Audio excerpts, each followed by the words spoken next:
João sentiu o mundo desabar quando, no meio do churrasco familiar em Cascais, Miguel, o tio casado de seu melhor amigo, o beijou escondido atrás da garagem, um beijo impulsivo que durou apenas segundos, mas que explodiu como uma bomba em sua vida pacata.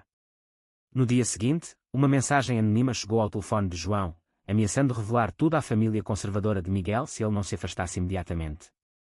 Aquilo não era apenas uma ameaça, era o início de uma espiral que forçaria João a questionar tudo o que ele acreditava sobre amor, lealdade e sobrevivência em uma sociedade que ainda sussurrava preconceitos por trás de portas fechadas.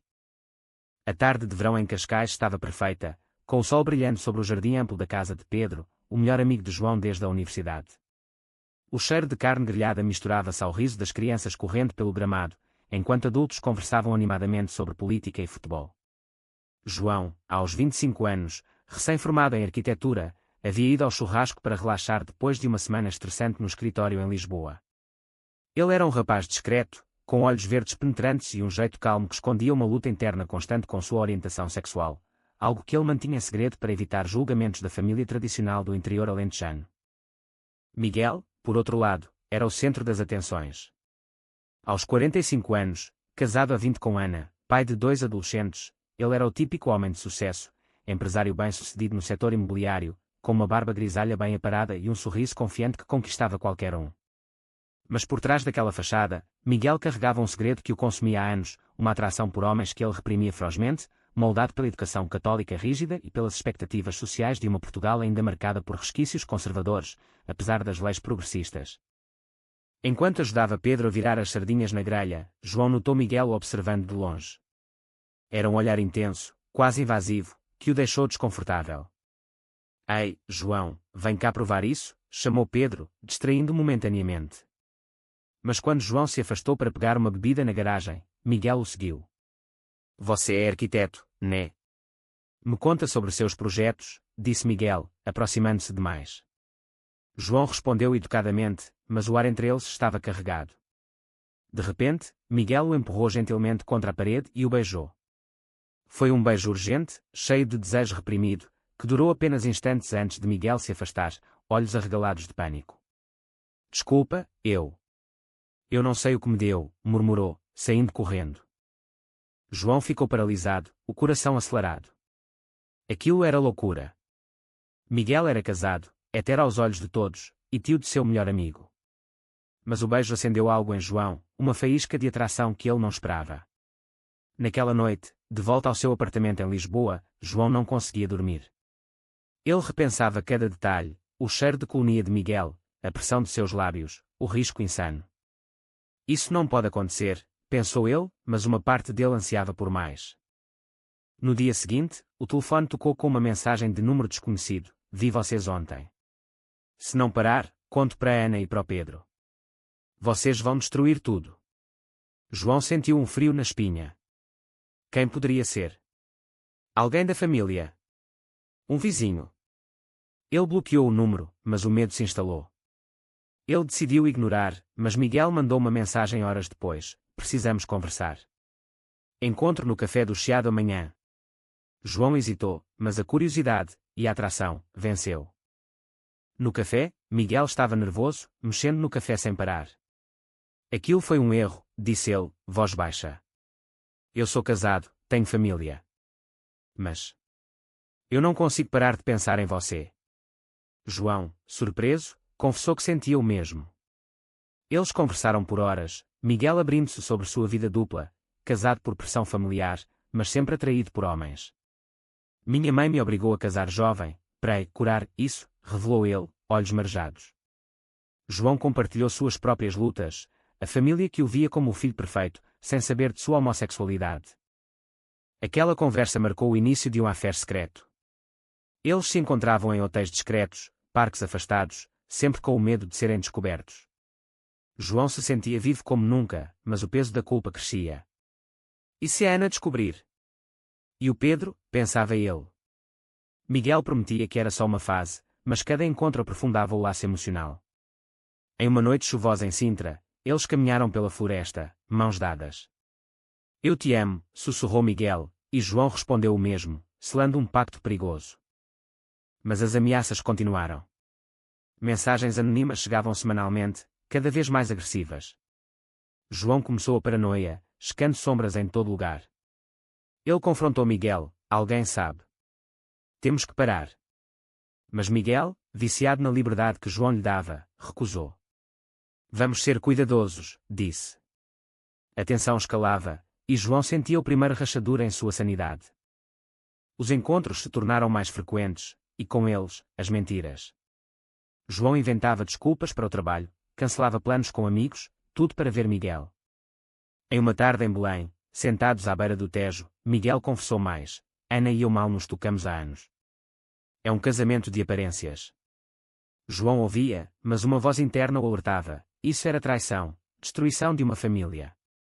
Ele pensava nos filhos de Miguel, adolescentes inocentes que admiravam o pai.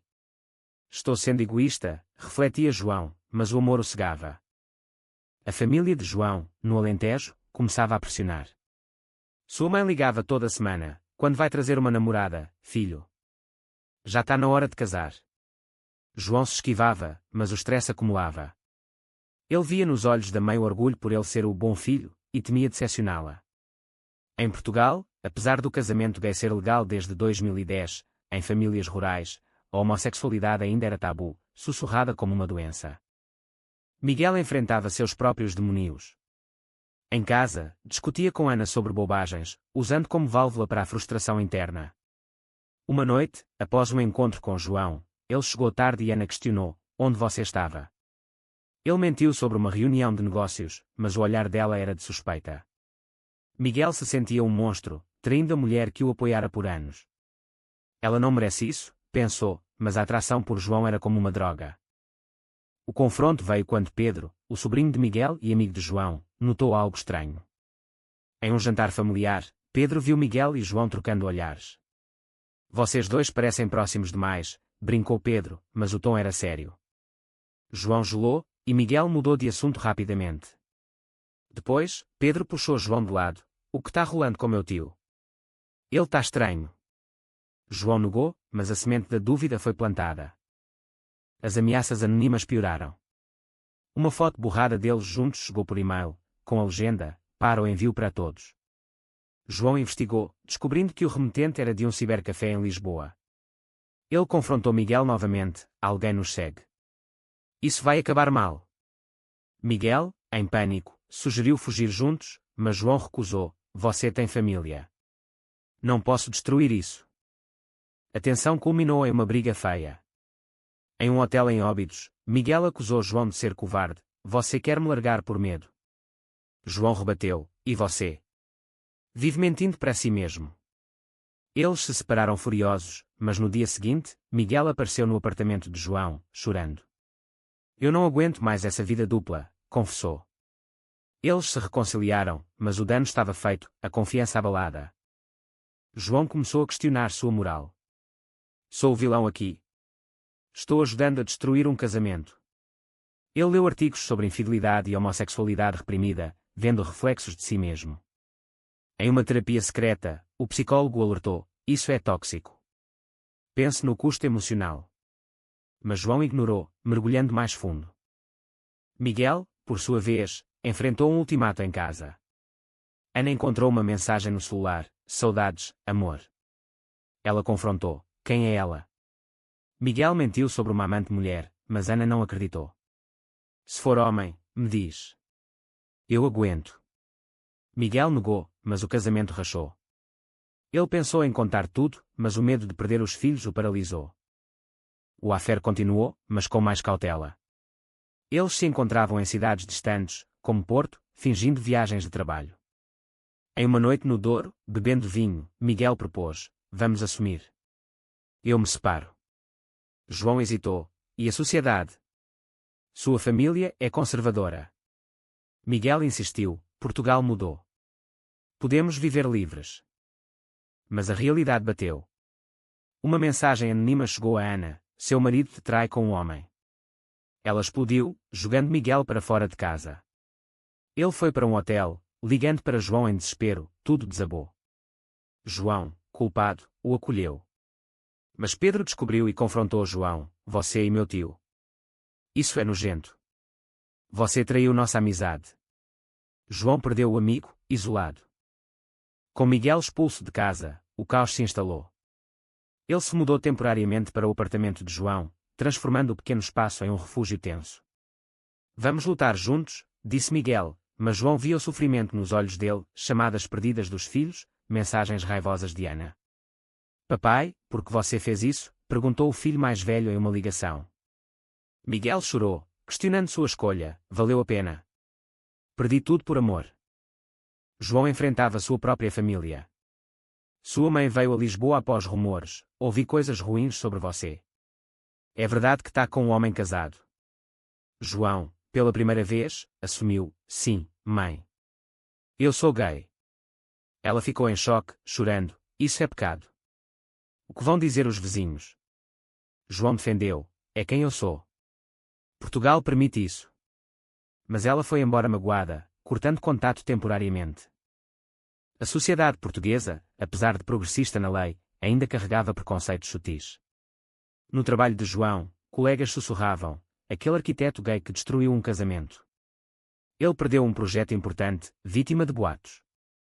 Miguel, no negócio imobiliário, viu clientes se afastarem: não quero associar com escândalos. O casal enfrentava olhares julgadores na rua, comentários homofóbicos disfarçados.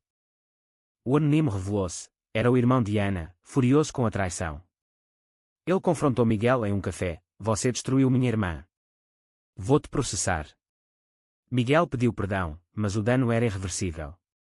Ana pediu divórcio, exigindo custódia total: você não é exemplo para os nossos filhos. Miguel lutou na corte, mas o juiz, conservador, favoreceu Ana.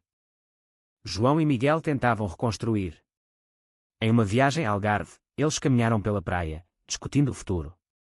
Perdi minha família, mas ganhei você, disse Miguel. João, porém, duvidava: e se for só ilusão? O preço foi alto. Eles brigavam frequentemente, o estresse corroendo o amor.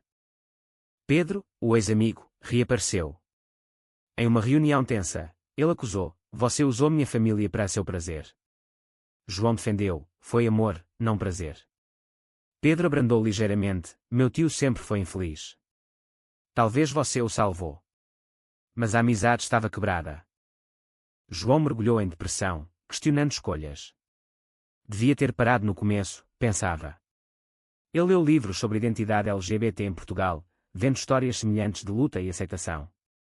Miguel, para compensar, ajudava nos filhos, visitas supervisionadas, tentando reconectar. Papai ama vocês, mas ama o João também, explicou aos filhos, que reagiam com confusão. A alta sociedade de Lisboa fofocava. Em um evento, Miguel foi humilhado por ex-colegas: virou viado agora. Ele rebateu: sou quem sou. Mas internamente, doía. João o apoiava, mas o peso era esmagador. Um ponto de virada veio quando a mãe de João ligou: pensei muito. Te amo, filho. Venha para casa. Ela aceitava devagar, convidando Miguel. Se te faz feliz, eu tento entender. Aquilo deu esperança, mas o caminho era longo. Miguel enfrentou sua própria família. Seus pais, idosos e católicos, o deserdaram: você trouxe vergonha. Ele chorou, mas sentiu alívio, finalmente livre. O casal se mudou para um apartamento maior, começando uma vida nova, mas marcada por cicatrizes. A reconstrução era lenta e dolorosa. João e Miguel frequentavam terapia de casal, lidando com culpa e ressentimento. Você me custou minha família, acusava Miguel em sessões. João retrucava: e você me arrastou para isso. Mas o terapeuta ajudava: amor verdadeiro exige sacrifícios, mas também perdão. Os filhos de Miguel começaram a visitar. A filha mais nova, de 14 anos, era curiosa: o João é legal, papai. O filho mais velho, 17, resistia: você nos abandonou. Miguel persistia, reconstruindo laços. Ana, com o tempo, abrandou: não te odeio, mas doeu. Eles assinaram o divórcio amigavelmente, focando nas crianças. João reconectou com Pedro. Em um café, Pedro admitiu: eu reagi mal, meu tio parece mais feliz agora. Eles se reconciliaram aos poucos, Pedro aceitando o casal em eventos familiares. Mas desafios persistiam. No trabalho, João enfrentou discriminação. Um chefe o demitiu sob pretexto, mas era homofobia velada. Ele processou, ganhando na corte com leis antidiscriminação portuguesas. Isso é vitória para a comunidade, disse ele a Miguel. Miguel relançou seu negócio, focando em clientes LGBT-friendly. Transformei a dor em força, contou. Eles participaram de paradas do orgulho em Lisboa, sentindo pertencimento. Mas internamente, Miguel lutava com depressão, perdi tanto. João apoiava, mas questionava, valeu o preço. Uma traição inesperada veio quando João, estressado, flertou com um colega. Miguel descobriu mensagens, como você pôde. Brigaram feio, quase se separando. Eu me sinto sozinho nessa bagunça, justificou João. Miguel perdoou, mas a confiança abalou novamente. A família de João evoluiu. Em uma visita ao Alentejo, sua mãe cozinhou para Miguel, bem-vindo à família. Seu pai, calado, apertou a mão, se meu filho te ama, é o que importa. Aquilo curou feridas. Eles adotaram um cachorro, simbolizando estabilidade. Em noites tranquilas, conversavam sobre o passado, fomos egoístas, mas crescemos, refletia Miguel. João concordava, o amor nos transformou, mas machucou outros. O clímax veio em um aniversário de Miguel. Ana apareceu com as crianças, vamos ser civilizados pelos filhos. Foi tenso, mas um passo para a coparentalidade. Pedro organizou, mostrando apoio. João escreveu um diário, processando emoções. O preço do amor foi alto, famílias rachadas, amizades perdidas, carreiras abaladas. Mas a liberdade valeu. Com o tempo, João e Miguel se casaram em uma cerimônia discreta em Cascais, o mesmo lugar onde tudo começou. Amigos progressistas compareceram, mas ausências doíam, pais de Miguel, alguns parentes. Somos nós contra o mundo, tuastou Miguel. Os filhos participaram, a filha carregando alianças, o filho relutante mas presente. A vida normalizou. João abriu seu estúdio de arquitetura, focando em projetos inclusivos. Miguel prosperou, mentorando jovens LGBT. Eles se envolveram em ativismo, falando em eventos sobre repressão interna e custos sociais da homofobia. Mas reflexões persistiam. Em uma noite, João perguntou, fizemos o certo? Miguel respondeu, não há certo absoluto. Pagamos o preço, mas ganhamos autenticidade. Pedro se tornou aliado, ajudando com os sobrinhos. Ana encontrou novo amor, perdoando, você merecia ser feliz. A família se reconfigurou, cicatrizes virando lições. João, olhando para trás, via crescimento, do rapaz escondido ao homem assumido. Miguel, do marido reprimido ao parceiro livre. Mas o anônimo, o irmão de Ana, nunca perdoou, mantendo distância. Em uma viagem à Madeira, eles refletiram sobre o caminho, confrontos, traições, danos. O amor nos salvou, mas nos testou, concluiu João. E você, leitor? Foi certo priorizar o amor próprio sobre as expectativas sociais, mesmo que isso causasse dor a inocentes.